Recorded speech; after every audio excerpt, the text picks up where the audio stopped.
4 কোটি 5 কোটি লোক এর পক্ষে রায় দিয়েছে। এটাকে অ্যাভয়েড করতে হচ্ছে কোন ঋণের কারণে? কোথায় নাকে খত দেওয়ার কারণে? কোন জায়গায় নাক পাশে আবদ্ধ হয়েছেন, যে নাক পাশে আবদ্ধ হওয়ার ফলে 4 কোটি 5 কোটি লোকের ভোটকে অ্যাভয়েড করতে হচ্ছে? আর না হলে জনগণের দল বলেন, আপসহীন নেত্রীর দল বলেন, শহীদ প্রেসিডেন্ট জিয়াউর রহমানের দল বলেন, বর্তমান তারেক রহমান সাহেবের দল বলেন, প্রাইম মিনিস্টার, কোনো এক জায়গায় মানুষের দলই যদি বলেন, মানুষের ভোটের কথাই যদি বলেন, তাহলে 5 কোটি লোকের ভোটকে যদি অ্যাভয়েড করে বিশেষ কোনো জিনিস অ্যাচিভ করতে চান, তখন একজন রিজনেবল মানুষ এই প্রশ্ন উত্থাপন করবে যে 5 কোটি লোকের চাইতেও বেশি গুরুত্বপূর্ণ এজেন্ডা, আইডিয়া, চিন্তা কোন জায়গায় লুকায়িত আছে যা 5 কোটি লোকের চাইতেও বেশি গুরুত্বপূর্ণ?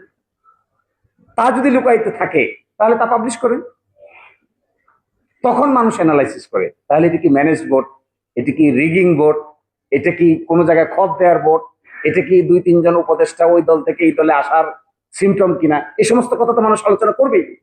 আর তার যদি না করে আপনারা সরাসরি করতেন, ঠিক আছে একমত হয়েছে, জুলাই চার্টার বাস্তবায়ন হবে, আমরা শপথ নিব, পার্লামেন্টে যাব, 180 দিনের মধ্যে সংস্কার পরিষদ হবে, এর ভিতরে সংস্কার শেষ, তারপরে নতুন পার্লামেন্ট যাত্রা শুরু করবে, বাস শেষ। তাহলে তার কেউ প্রশ্ন তুলত না, কেউ তো এই প্রশ্ন তোলার ক্ষমতাই পাইতো না যে তাহলে আপনাদের নাকি খতটা কোন জায়গায় দিয়েছেন।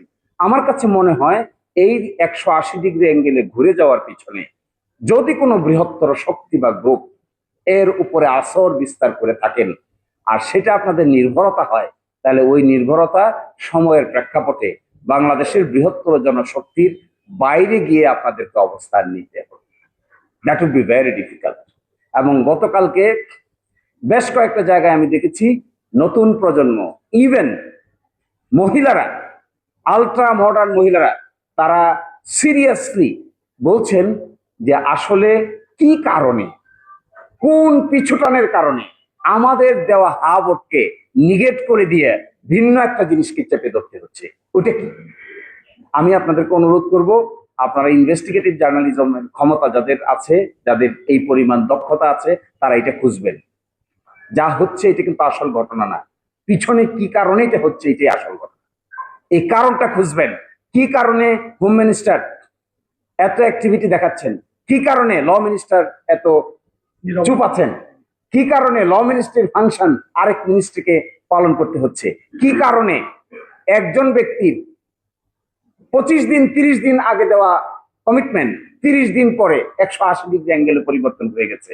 পর্দার আড়ালের ওই শক্তিটাকে কিংবা ওই কারণটাকে যদি খুঁজে বের করা যায়, আমার ধারণা এটা বাংলাদেশের জন্য সবচেয়ে বড় উপকার হবে।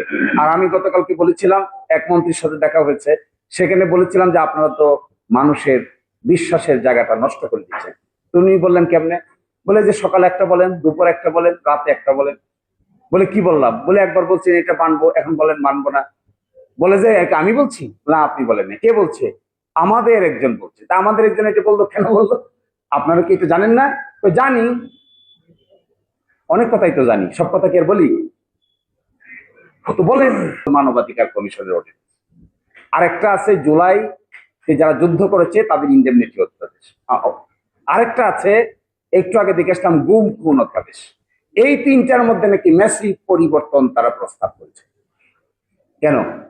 আমরা আলাপ আলোচনা করে অন্তর্বর্তীকালীন সরকারের সময়ে মানবাধিকার কমিশন প্রতিষ্ঠা করে এর ভিতরে এত কিছুকে দায়িত্ব দিয়ে রিফর্ম আকারে আনা হয়েছে, এগুলো পরিবর্তন করে আবার সরকারের কাছে নিয়ে গিয়ে সরকারের অনুগত মানবাধিকার কমিশন করবেন। তাহলে কি লাভ হলো এই রিফর্মে? কি অর্থ হলো এই বিপ্লবে? কি মানে হলো এই অভ্যুত্থানে? এবং এইগুলো করতে গিয়ে আপনারা আবার আস্থা হারাতে পারেন, এই বক্তব্য রাজনৈতিক বড় বড় নেতৃবৃন্দ আছেন তারা দিবেন।